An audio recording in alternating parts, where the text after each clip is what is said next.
స్వామియే శరణమయ్యప్ప. మన భీమవరం డీమట్ పక్కనే అయ్యప్ప స్వాములకు అలాగే దీక్షాపరులందరికీ ఉచిత భిక్ష కార్యక్రమంలో ఇవాళ 47వ రోజు అండి. అక్టోబర్ 12 తారీఖు నుంచి డిసెంబర్ 1 తారీఖు వరకు 51 రోజుల పాటు జరిగే అన్నదాన కార్యక్రమంలో ప్రతి ఒక్క దీక్షాపరులు తప్పనిసరిగా స్వామివారి భిక్షా కార్యక్రమంలో పాల్గొవలసింది కూర్చున్నామండి. అలాగే ఎవరైనా మన ఛానల్ని ఫస్ట్ టైం చూస్తున్నట్లయితే తప్పకుండా లైక్ చేసి సబ్స్క్రైబ్ చేయండి, ప్రీవియస్ వీడియోస్ చూడండి. అండ్ అలాగే ఈరోజు భిక్షతలు వచ్చి మనకి దువ్వా లోకేశ్వరరావు గారండి భిక్షదాతగా నిర్వహించారు. అండ్ అలాగే చక్కెర పొంగలి దాత వచ్చి రగడ సాయిశ్రీ గారండి చక్కెర పొంగలి దాత వచ్చి. వీడియోని తప్పకుండా చివరి వరకు చూడండి. స్వామియే శరణమయ్యప్ప.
రగడ సాయిశ్రీ పావని గారు, భిక్షాదాత దువ్వా లోకేశ్వరరావు గారు, భిక్షాదాత దువ్వా లోకేశ్వరరావు గారు, చక్ర పొంగలి దాత రగడ సాయిశ్రీ పావని గారులచే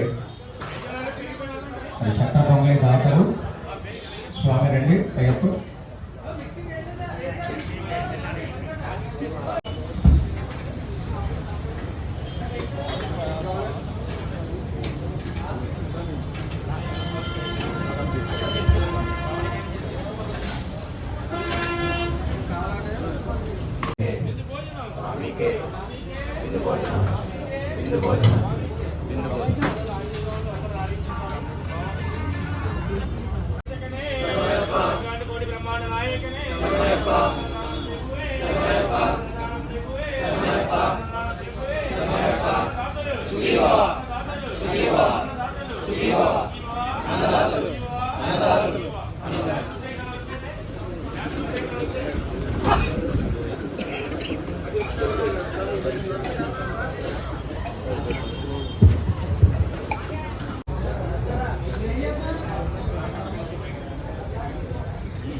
ఈ రోజు దాదాపు 700 నుంచి 800 మంది స్వాములు భిక్షలో పాల్గొన్నారండి. ఈ వీడియో మీకు నచ్చినట్లయితే తప్పకుండా మన ఛానల్ లైక్ చేసి సబ్స్క్రైబ్ చేయండి. Thank you.